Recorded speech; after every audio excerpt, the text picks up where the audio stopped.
Olá, esse é mais um vídeo da série sobre igrejas tóxicas e nele eu vou falar sobre o ciclo de abuso espiritual. Por que é tão difícil sair? Pessoas que nunca estiveram em um relacionamento abusivo, em uma igreja abusiva, em uma seita, não conseguem entender porque as pessoas demoram tanto tempo para acordar e para sair de lá. Muitas pessoas acham que é fácil sair. Você está vendo que está errado, você sai. Mas não é assim. Esse tipo de ambiente condiciona a mente das pessoas ao longo do tempo. No começo, tudo é muito bom, as pessoas são muito legais, você é muito bem recebido, o ensinamento parece ser muito bom e aos poucos a pessoa vai recebendo as informações. E uma coisa que acontece na nossa mente é o seguinte: uma vez que você recebe uma ideia, que você aceita uma ideia, a próxima ideia relacionada àquele assunto fica muito mais fácil de ser recebida. Então, quando a pessoa começa a ouvir um ensinamento, ela não vai ouvir uma coisa distorcida logo de cara, uma coisa muito extrema. Ela vai recebendo aquilo aos poucos. E com o tempo, ela vai aceitando. Então, no começo, parece tudo bem, mas ao longo dos anos, a pessoa vai sendo condicionada, vai recebendo aquilo. E lá na frente, ela tem muita dificuldade de sair e também até de enxergar a realidade daquele lugar. E agora eu vou falar sobre 4 coisas que prendem as pessoas nesses lugares. O primeiro ponto é a dependência espiritual. Geralmente, nesses lugares, é ensinado que a salvação, a bênção da pessoa, a prosperidade dela está atrelada àquela igreja ou à obediência àquele líder. E sair dali é você se afastar de Deus. Por isso que é muito difícil. Às vezes a pessoa olha para o líder e fala: ele está errando, Deus vai tratar com ele, eu tenho que ficar aqui porque esse aqui é o lugar que Deus escolheu. Então ela até vê as coisas erradas, mas ela acredita que se ela sair dali, ela vai ser amaldiçoada, Deus vai tratar ela, alguma coisa de ruim vai acontecer. Por isso que muitas vezes, vendo as coisas erradas, as pessoas ainda permanecem em lugares assim. O segundo ponto é a dinâmica de medo e culpa. Líderes tóxicos usam constantemente a culpa e o medo para manipular a fé das pessoas. Como eu falei no vídeo anterior, esses lugares acabam ensinando as pessoas a se relacionar com Deus com base em medo e culpa. Não é um relacionamento leve, um relacionamento amoroso, não. É um relacionamento sempre com medo de punição, medo de maldição. E aí as pessoas se mantêm ali com medo de serem punidas, se sentem culpadas muitas vezes por estar enxergando o defeito. Ela acha que ver os erros, enxergar as coisas erradas é julgamento que ela está fazendo e Deus vai punir porque ela não pode julgar. E aí ela continua ali reprimindo as emoções, suprimindo a própria identidade. O terceiro ponto são as profecias e promessas. Igrejas tóxicas prendem as pessoas através de profecias e promessas de prosperidade que geralmente estão atreladas àquela instituição, àquela liderança. Ou seja, se a pessoa sair dali, ela não vai prosperar. Se a pessoa sair dali, ela perde a bênção. E o medo de perder a bênção, de não prosperar, mantém aquelas pessoas ali, às vezes até por décadas, e a pessoa não consegue nem perceber que até hoje nada do que foi prometido, nenhuma daquelas profecias se cumpriu e ela fica ali esperando com medo de sair e perder, que talvez no próximo passo ou no dia seguinte vai acontecer aquilo que ela está esperando, e assim a pessoa continua investindo a vida dela naquele lugar. O quarto ponto são as ameaças de punição. Muitos líderes de igrejas tóxicas usam ameaça de punição para manter as pessoas ali debaixo do controle. Muitas vezes expõem pessoas ali no púlpito publicamente, fala dos defeitos, dos pecados, dos erros das pessoas, e aí as pessoas continuam caladas, ficam com medo de sair. É muito comum eles fazerem difamação de quem sai. Muitas pessoas não conseguem lidar com alguém falando mal delas, e aí com medo dos outros falarem mal delas, com medo de retaliação, com medo de ser exposto, a pessoa continua ali naquele lugar. Uma pessoa que passa muito tempo em uma igreja tóxica, em um relacionamento tóxico, sofre muitos danos no seu senso de identidade e de comunidade. Ao longo do tempo, a pessoa vai suprimindo a própria identidade,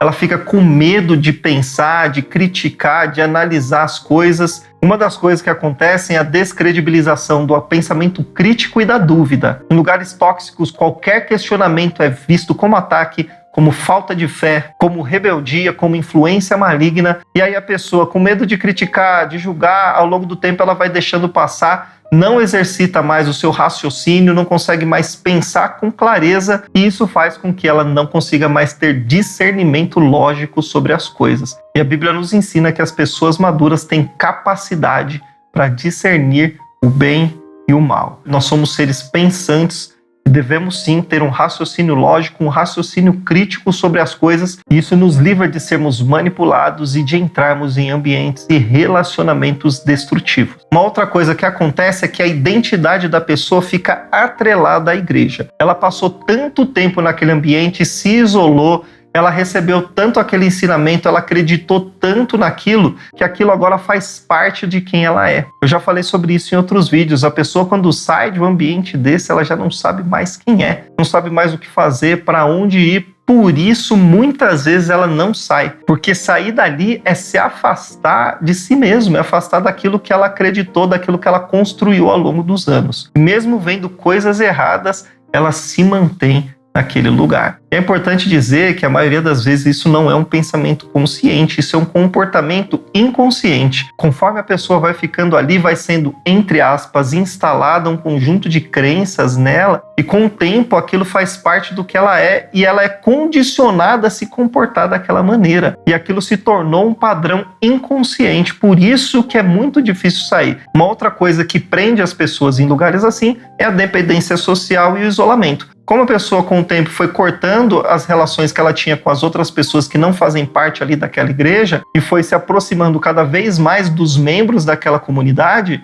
se ela sai dali, significa que ela vai perder o vínculo social que ela tem, vai perder os amigos, e por isso é muito difícil também ela tomar a decisão de sair. E por último é a reverência excessiva ao líder. Geralmente esses lugares colocam o pastor, o líder num pedestal, é o profeta de Deus, é o ungido de Deus, é o anjo da igreja, e a pessoa foi ensinada que tem que ter reverência, que tem que respeitar, que tem que honrar, que não pode questionar, que se ele errar, Deus vai tratar com ele, você tem que fazer a sua parte. E a pessoa por muitos anos achou que esse líder era o intermediário entre Deus e os homens, e que questionar é questionar a Deus, que abandonar esse lugar é abandonar a Deus, e isso faz com que ela continue aguentando aquilo ali, muitas vezes ainda por muitos anos. Eu creio que agora você consegue entender um pouco mais porque é tão difícil uma pessoa sair de um lugar desse. Por isso que não adianta você chegar nela e falar, sai daí, esse lugar está errado, porque ela vai ver você como um inimigo. Ela recebe esse ensinamento lá dentro. E muitas vezes ela já até percebeu isso, mas ela acredita que é o diabo que está falando isso na mente dela, e aí ela vai suprimindo, reprimindo os pensamentos, suprimindo a identidade, vai eliminando o seu pensamento crítico, e aí ela não consegue enxergar outra saída. Ela tem muita dificuldade de sair dali. Pessoas que vivem em lugar assim, elas precisam de libertação. Por isso que é importante você se conectar com Deus de uma maneira saudável, ler a Bíblia, se conectar com uma teologia saudável, ouvir vários pastores, vários pregadores, ler livros de diversos autores. Isso vai ajudar você a ter mais discernimento e ter mais ferramenta para identificar lugares assim, e também vai te ajudar a sair de lugares assim, caso você esteja em um deles. Bom, por esse vídeo é só. Se você gostou, deixa seu like, comenta aí o que você achou, compartilha esse vídeo com o máximo de pessoas que você puder. Se você conhece pessoas que participam de lugares assim, ou se você já participou de um lugar assim, comenta aí, conta qual é a sua experiência. Sua experiência pode ajudar outras pessoas. Se ainda não for inscrito no canal, se inscreva, ative as notificações. Dessa maneira você não perde nenhum vídeo que for postado aqui. E compartilhe esse vídeo com o máximo de pessoas que você puder. Como eu falei várias vezes já, infelizmente esse tipo de dinâmica se tornou um padrão na maioria das igrejas aqui do nosso país. As pessoas precisam de libertação, precisam ser ajudadas. Por isso você compartilhar esse vídeo pode ajudar muitas pessoas. Que Deus abençoe você e até a próxima, se Deus quiser.